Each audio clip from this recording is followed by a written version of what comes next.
this might be controversial for something like a Countach. What are your thoughts about buying a replica?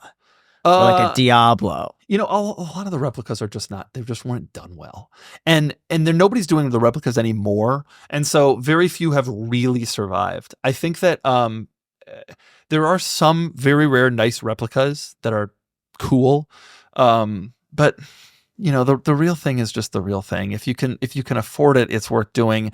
If you can't, the kind of people who care can often tell. Like when I see a Countach rep, I just know in 2 seconds like that it's What's fake. the dead giveaway? It's usually proportions because it's based on a non-Countach, and they had to fit the body of a Countach, the fake body they created of a Countach, onto the chassis of a car that is longer or shorter. And if you spend enough time looking at the car, you could just tell instantly, like, oh, that panel is wrong. That whatever. What about if they stretch the chassis though? There are replicas, and actually we had one on Cars and Bids. There are replicas where they just build a tube frame like from ground up, where there isn't even a chassis, and they just fabricate the whole thing. Yep. And I'll be honest, we had this red one. replica I on the watched site. it. That car may have fooled me. The giveaway was it didn't have a gated manual. It still had the shift lever from whatever car they got the motor from, because those things had to marry. But like everything else was that the only giveaway? Because I saw the rear end and I was like trying to compare it with the real thing, and like the problem is to make a replica that nice, you got to really spend. So they had a Lambo steering wheel, they had a Lambo seats, they had Lambo wheels. Getting wheels for a Countach probably 25 grand. Like to do it right, it's so hard that it's not worth. Like by the time you're done, you're probably in the car almost as much as a real one would be, and then it'll never sell for as much as a real one. But that car was pretty cool. For me, it would be like I would love a Countach or a Diablo, but I think I would be so worried driving the car around. It's not easy to drive. I'd be terrified of maintenance. No, so it just seems like it's not that bad. You should get a Diablo. No, I'm good. Everybody's terrified of maintenance. If the car is done right, there's this guy in Ohio who's a wizard. His name is George Evans, and he is like the guy for Countach Diablo. And I sent the car there, and I spent 50 grand with him, and my car starts every single time, and my car drives well.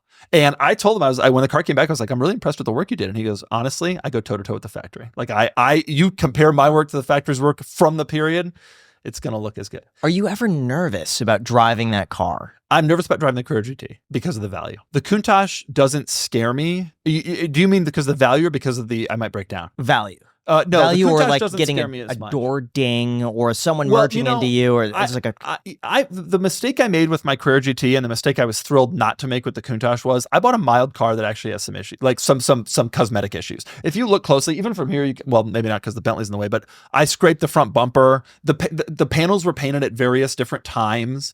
I really wanted a car I could use specifically for that reason. And so, no, I don't get worried about that stuff because it's already kind of rough. Like the car should be repainted. If you wanted a Concours perfect car, you'd repaint it. But I'd rather just have a driver, and so I don't worry about that. Nonetheless, I do take the precautions. I clear film the windshield on all my cars. Okay. Because a new Ford GT windshield or a Countach windshield is not really, you can't really get one anymore. So that kind of, I try to be a little careful. Okay. And what about the Carrera GT? Do you not park it places for fear out of like... Carrera GT is the greatest car ever built. However, I just wish it wasn't so expensive. I wish I could use it more. And I use it a lot. I've had the car 2 years, and I've driven it 4,000 miles in those 2 years, which is a lot considering I'm not here in the summer, right? So I drive the car only 9 months a year. But I am terrified parking it. Yeah, I'm terrified putting it anywhere.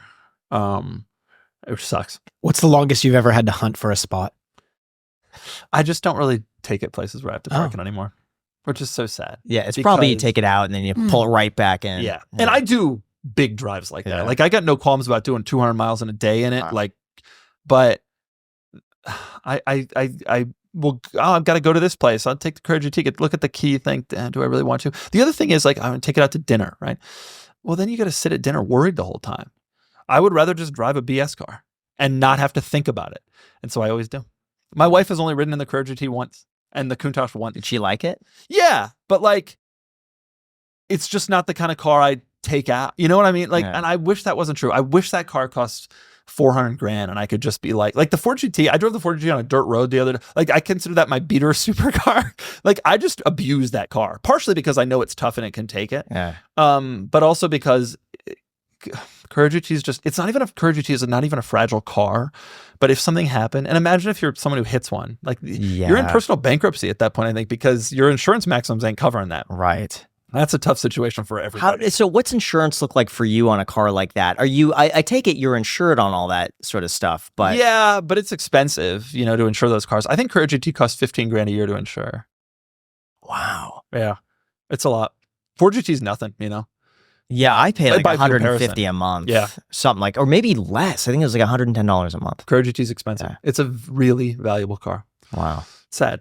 But before we get into that, let's be real here. Being an adult has its high points. You can eat ice cream for dinner. You can play video games whenever you want. You can even eat ice cream while you're playing video games. But in actuality, it's not all fun. You have to do your taxes, figure out what's for dinner every night, and of course, worst of all, schedule doctor's appointments. But at least for that one, there is our sponsor ZocDoc that makes adulting that much easier. For those unaware, ZocDoc is a free app and website where you could search and compare high-quality, in-network doctors, choose the one that's the right fit for your needs, and then click to instantly book an appointment. We're talking about in-network appointments with more than 100,000 healthcare providers across every specialty, from mental health to dental health, eye care to skincare, and so much more. You could filter for doctors who take your health insurance, are located nearby, are a good fit for any medical needs you might have, and who are highly rated by verified patients. You could also see their actual appointment openings, choose the right time for you, and then click to instantly book a visit. Plus, ZocDoc appointments happen fast, typically within just 24 to 72 hours of booking. You could even score same-day appointments. Seriously, guys, I recommend you try out ZocDoc. It really does make the process of booking appointments that much easier. In fact, I know a lot of people, they get injured or they get sick and they don't even schedule appointments because